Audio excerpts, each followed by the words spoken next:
Hi friends, welcome back to the channel Itlu Mystery Pilla and it's me Kusma. Welcome to this new video. ఈ video పౌర్ణమి రోజు shoot చేసిన video అన్నమాట. పౌర్ణమి చంద్రుడు చూసారా ఎంత కళగా ఉన్నారు కదా. సో చంద్రుడు మనస్కారకుడు అంటారు. వెన్నెల కాంతుల్లో మనం కాసేపు అలా టైం స్పెండ్ చేస్తే మనసుకి చాలా ప్రశాంతంగా ఉంటుందని చెప్పేసి కూడా పెద్దవాళ్ళు అంటారు. సో కట్ చేస్తే తులసమ్మ దగ్గర ఇదిగోండి దీపం అయితే పెట్టేసుకున్నాను, ఉసిరి దీపం పెట్టుకున్నాను అనమాట. మరి ఇప్పుడైతే లంచ్ ప్రిపరేషన్ కోసం వచ్చేసాను. ఇది వచ్చేసరికి పొల్లు గుమ్మడికాయ అండి. సో అంటే చెప్పక్కర్లేదు, మీకు తెలుసు అనుకోండి. సో పచ్చడిలు చేయబోతున్నాను. ఫస్ట్ అయితే అమ్మ శుభ్రంగా తొక్క తీసేసి ఆ మాత్రం పెద్ద ముక్కలు కట్ చేసి నాకు ఇస్తుంది. హాయ్ ఫ్రెండ్స్, అందరూ బాగున్నారా? ఇదిగోండి ఇప్పుడు టైం అయితే 7:30 దగ్గర అవుతుంది అనమాట. బ్లాగ్ అయితే స్టార్ట్ చేశాను. సో ఈ రోజు ఫస్ట్ అయితే బ్రేక్ఫాస్ట్ లోకి అటుకులు అయితే తినేద్దాం అనుకుంటున్నాను అనమాట. లంచ్ అయితే చాలా స్పెషల్ ఉండబోతున్నది. ఇదిగోండి పుల్ల గుమ్మడికాయలు పచ్చడియాలు చేస్తారండి. యాక్చువల్ గా ఎండుడియాలు చేద్దాం అనుకున్నాను, కానీ ఎండవేయడానికి ప్లేస్ లేదు. అవన్నీ కూడాను ఒక ముక్క ఇంతకు ముందు చేసేసాను. సో మిగతా ముక్క అయితే ఇది పచ్చడియాలు అయితే చేస్తాను. ఈ రెసిపీ మీతో షేర్ చేసుకుంటాను. అలాగే దీనికి కాంబినేషన్ గా వచ్చేసి పప్పు చేస్తానండి. సో ఇదైతే మా లంచ్ మెనూ అనమాట. చూద్దాం, 7:30 అయితే స్టార్ట్ చేస్తాను. సో నేను పోస్ట్ చేసిన వీడియో చూసారా? మీకు నచ్చిందా? నేను తులసమ్మ పూజ ఎలా చేసుకున్నాను ఏంటైతే మీతో షేర్ చేశాను. నచ్చినట్లయితే ఆ వీడియో ఒకసారి చూడండి. నచ్చినట్లయితే లైక్ చేయడం మాత్రం మర్చిపోకండి. సో మీ సపోర్ట్ అయితే చాలా అవసరం. ఇంకా బోర్డు అన్ని పనులు అయితే ఉన్నాయండి. తులసమ్మ ఫేస్ చూసారు కదా, అదైతే మళ్ళీ తీసుకొని బీరువాలు అయితే పెట్టాలి. అండ్ పువ్వుల దండలు నేను చక్కగా అలంకరణ చేసేసుకున్నాను. సో అవన్నీ కూడా అక్కడ అన్ని కూడా సర్దుకోవాలన్నమాట. ఏదైతే ఫస్ట్ అయితే వంట కంప్లీట్ అయిపోతే రెండో పూట ఇవన్నీ చేసుకోవచ్చు. లేదు అంటే కొంచెం టైం మిగిలింది అంటే ఇప్పుడే చేసేసుకుంటాను అనమాట. సో అది మీరైతే బ్లాగ్ కంటిన్యూ అయిపోండి. వీడియో ఎలాగున్నది అంటే కామెంట్ చేయడం అస్సలు మర్చిపోకండి. పచ్చడియాల కోసం అయితే అన్ని రెడీ చేసుకుంటున్నాను. పొలుగుబడికాయ అయితే ఇదిగోండి ఇలా చిన్న చిన్న ముక్కలుగా తొక్క తీసేసాను. యాక్చువల్గా నేను కట్ చేయలేదండి, అమ్మ అయితే ఇలా కట్ చేసేసింది. వీటిని ఇప్పుడు మనం మిక్సీ పట్టేయాలి. అండ్ బోర్డు అంతా వాటర్ వస్తుంది కదండి. సో ఆ వాటర్ తోటి చెప్పాను కదా, పప్పులు సరిపడా మనం చేసేసుకోవచ్చు. శుభ్రంగా పిండేసి డ్రై చేసేయాలి, గారెల్లాగా దేవుకోవాలన్నమాట. అదే లేదు మీకు డీప్ ఫ్రై నచ్చట్లేదు అని అంటే మనం ప్యాన్ లో చేసుకోవచ్చు, తవా ఫ్రై చేసుకోవచ్చు, లేకపోతే ఓటీజీలో కూడా మనం చక్కగా కుక్ చేసుకోవచ్చు అనమాట. సో ఇదిగోండి కొలత బేసిక్ గా దీనికి ఏంటి లేదు, కొంచెం ఎక్కువ ఉంటే బాగుంటుంది అనమాట. సో ఇదిగోండి ఇదైతే మినపప్పు అండ్ కొంచెం రైస్ అయితే నానబెట్టాను.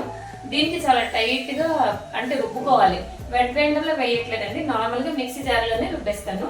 సో పదండి రెసిపీ ఎలా వస్తుంది అంటే చూసేద్దాం. అండ్ నేను చెప్తుంటేనే నాకు తినాలి ఎంతవరకు తినేద్దాం అని చెప్పేసి అనిపిస్తుంది.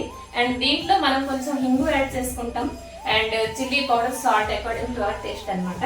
అలాగే ఎక్కువ కారంగా ఉంటే కూడా బాగుండదండి, నార్మల్ గా ఉంటేనే బాగుంటుంది. సో ఇదిగోండి. సో పదండి ఫస్ట్ అయితే మనకి పవర్ కట్ అవేంటి అవ్వకుండా నేనైతే మిక్సీ పెట్టేస్తాను అనమాట. సో ఇప్పుడైతే అమ్మాయికి ఎగ్జామ్స్ ఉన్నాయండి నెక్స్ట్ వీక్ నుంచి. సో కాలేజ్ అయితే హాలిడేస్ అనమాట, కాబట్టి కొంచెం అమ్మయ్య అని చెప్పేసి పనులన్నీ కూడా చేసుకుంటున్నాను అనమాట. ఇంకా మీ సంగతులు ఏంటి? బ్రేక్ఫాస్ట్ అవి చేసేస్తారా? సో అది ఇంకా ఇదిగోండి పాలు కూడా తోడు పెట్టేశానండి. ఇప్పుడు మనకి వింటర్ లోన అంటే ఎవరైతే మజ్జిగ రెగ్యులర్ గా తినాలి అలవాటు ఉంటుందో వాళ్ళు అయితే కొంచెం తోడుకోదు. ఈ వింటర్ లో మనకి మజ్జిగ అనేది తోడుకోదు. అలాంటి టైంలో కొంచెం పాలు అంటే రెగ్యులర్ గా గోరువెచ్చని కంటే మరి కొంచెం వేడి చేశారంటే త్వరగా తోడుకుంటుంది. సో ఇదిగోండి పాలు అయితే తోడు పెట్టేశాను. మా లంచ్ టైంకి ఇవైతే మజ్జిగ అయితే అయిపోతుంది అనమాట. ఎక్కువగా చిక్కటి పెరుగు తినడానికి మేమైతే ఇష్టపడమండి. ఎప్పుడైనా బిర్యానీ అలాంటి ఏమైనా రెసిపీలు చేసుకుంటేనే చిక్కటి పెరుగు చేయడానికి నేను ఇష్టపడతాను అనమాట. నార్మల్గా అయితే ఆవు పాలు హెల్త్ కోసం చాలా మంచిది కదండి, మన అందరికీ తెలిసిందే. సో ఇదిగోండి, సో ఆవు పాలు అయితే పలుచగా ఉంటాయి. అండ్ మా పాలు మరి కొంచెం నీళ్ళు అయితే పోసేస్తుంది. సో అదిగోండి పాలు అయితే తోడబెట్టేస్తాను. అండ్ ఇదిగోండి ఇప్పుడైతే పదండి మనం దీనికి. సో ఇదిగోండి ఫస్ట్ అయితే పుల్లగుమ్మడికాయ ముక్కలు అయితే మిక్సీ పట్టేస్తున్నాను. కొంచెం ముక్కలు అయితే ఉంచానండి పులుసులో వేద్దామని చెప్పేసి. అసలు పుల్లగుమ్మడికాయతో ఇంకేంటి రెసిపీలు మీకు ఐడియా ఉన్నదో తప్పకుండా కామెంట్ చేయండి. నాకైతే తెలుసు ఓన్లీ ఒడియాలు, లేకపోతే ఎండిపోయిన ఒడియాలు, లేకపోతే పులుసు, ఇవే తెలుసండి. సో మీకు ఏమైనా కొత్త రెసిపీ తెలిసింటే తప్పకుండా కామెంట్ చేయండి. అలాగే మినపప్పు కూడానండి వెట్ గ్రైండర్లో వేయలేదు, ఎందుకంటే ఆ మాత్రం వాటర్ వేయకపోతే మనకి అంటే రుబ్బబడదు కదా, కాబట్టి ఇలాగ జార్లోనే వేసేస్తానమాట. సో ఈరోజైతే బోల్డన్ని పనులు అయితే ఉన్నాయండి. చెప్పాను కదా, ముందు రోజు పూజ చేసిన ఐటమ్స్ అన్నీ కూడా సర్ది పెట్టుకోవాలి. అండ్ ఇంటికైతే చుట్టాలు రాబోతున్నారు. సో ఇల్లంతా కూడా సర్దుకోవడం ఇవన్నీ పనులు ఉన్నాయండి. కొన్ని అయితే ఆన్ కెమెరావే మీతో చూపించగలుగుతున్నాను, కానీ ఆఫ్ కెమెరా కూడా బోల్డన్ని పనులు ఉంటున్నాయి అన్నమాట. ఇవన్నీ పనులు అనుకుని వీడియోని కవర్ చేయమన్నారని చెప్పేసి కామెంట్ చేయకండి. కానీ యూట్యూబ్లో వీడియో పోస్ట్ చేయడం అనేది నాకు ఒక అలవాటు అయిపోయింది, ఇష్టం కూడా. అయితే మీకు నచ్చుతుందా లేదా అనేది నాకు తెలియట్లేదు, తప్పకుండా కామెంట్ చేయండి ఒకసారి. సో ఇదిగోండి పప్పుల్స్ కోసం అయితే కుక్కర్లో పప్పు ముక్కలు ఇవన్నీ కూడా ఫస్ట్ అయితే ఒక సీటీ వచ్చిన వరకు ఉడికించేస్తాను. ఇదిగోండి ఇవైతే మొన్న పూజ రోజు పెట్టుకున్న పువ్వులు అనమాట, ఆర్టిఫిషియల్వి. అంటే అస్తమానం కొనడం సరిగ్గా అంటే మార్కెట్కి వెళ్ళడానికి అంత కుదరట్లేదు అనమాట. సో ఇవైతే ఉంచుకున్నాను. ఈ దండ వచ్చేసరికి 30 రూపీస్ అనమాట. అలాగ ఒక్కొక్కసారి మార్కెట్కి వెళ్ళి కొన్ని ఇలాంటివి కూడా ఉంచుకున్నాను అనమాట, వాడంబ్రల్లా ఇకరగా. సో ఇవి ఎప్పుడు కూడా పెట్టుకోలేదండి, అంటే కొంచెం ఎక్కువ కలర్ అనిపించింది నాకు. ఏవైనా అలంకరణకి వాటికి వేసేస్తానమాట. అండ్ దెన్ ఇవి జ్యువెలరీ అండి. ఎక్కువ నేను ఏంటి ఉంచుకోలేదండి, ఎందుకంటే అస్తమానం వెయ్యం కదా. కాబట్టి మొన్న పూజకి అయితే ఇదిగోండి ఇందులో అయితే నెక్లెస్ అది వేసుకున్నాను అనమాట. సో ఇది కొన్ని స్టోన్ అయితే ఉంచుకున్నాను, కొన్ని డ్రెస్కి అయితే కొన్ని పేరు పోతాయి కదా. సో అదనమాట. సో ఇవైతే ఇలాగ బాక్స్లో అయితే మళ్ళీ దాచేయాలి. అంటే బాక్స్లో పెట్టేశాను కానీ బీరువాలో పెట్టాలండి. సో ఇక్కడ చూస్తున్నారు కదా ఈ బుట్టలు, ఇవన్నీ 30 రూపీస్ అనమాట. మరికొన్ని అయితే 10 రూపీస్కి కూడా ఉన్నాయండి. ఈ పెద్ద బుట్టలు శారీస్ మీదకి బాగుంటుంది. అలాగే చిన్న చిన్న స్టడ్స్ ఇవన్నీ కూడా 10 రూపీస్ అనమాట. పరంపర వాటిలో బోల్డ్ అని దొరుకుతాయండి. ఇక్కడ కూడాను వెళ్ళినప్పుడు తీసుకుంటూ ఉంటాను. అంటే షాపింగ్ చేయాలి, ఎక్కువ ఖరీదు పెట్టి కొనుక్కోదు, అదే నా తలక ప్లాన్ అనమాట. సో ఇదిగోండి ఇదే నా మొత్తం జ్యువెలరీ కలెక్షన్. ఆర్టిఫిషియల్ అంటే ఇదేనండి. సో ఒక్కొక్కసారి ఏది బాగుంటే వేసుకుంటూ ఉంటాను, ఒక్కొక్కసారి నార్మల్గా బంగారం చెవి ఉండిపోతా అంటే ఉండిపోని అని చెప్పేసి అంటానమాట. సో అది ఇంకా నిన్న ఒకరోజు ఏ పనులు చేయలేదండి. చూస్తున్నారు కదా బట్టలు అన్నీ కూడా దొంతైపోయి ఉన్నాయండి.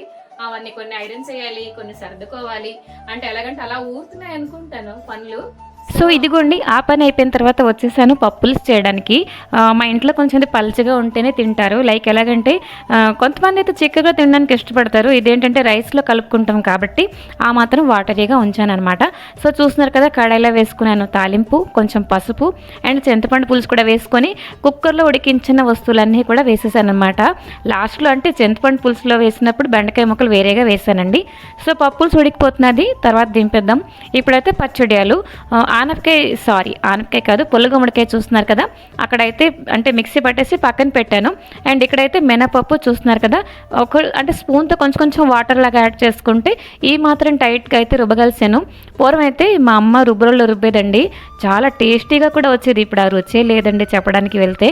అలాగని ఈ రెసిపీ చేయడం మానేకండి, ఒకసారి ట్రై చేయండి, ఇది కూడా చాలా బాగానే ఉంటుంది.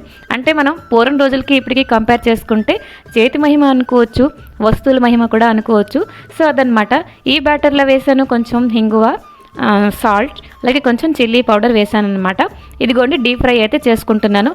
వీటికి మనం అంటే ప్యాన్లో కూడా తవా ఫ్రై చేసుకోవచ్చండి, చాలా టైం టేకింగ్ ఉంటుందన్నమాట. అలాగే ఓటీజీలో కూడా మనం చేసుకోవచ్చు, అది కూడా మనం చేశానండి ఆనపకాయతోటి, చాలా బాగుందండి. సో కట్ చేస్తే ఇదిగోండి ఒక ట్రిప్కి 3 వేసి 4 వేసి అలాగా 5 వేసి కొంచెం పెద్ద సైజు ఉంచానమాట. గారెలు అయితే దేవేశాను, ఇప్పుడైతే వడ్డించుకుంటున్నాను. ఫ్రిడ్జ్లోన అరిటాకులు పేపర్ చుట్టేసి ఉంచితే ఒక 3 to 4 డేస్ అయితే చూస్తున్నారు కదా. ఇదైతే మొన్న ద్వాదశి పూజ కోసం తీసుకొచ్చానండి, అవైతే చాలా ఫ్రెష్గా ఉన్నాయన్నమాట.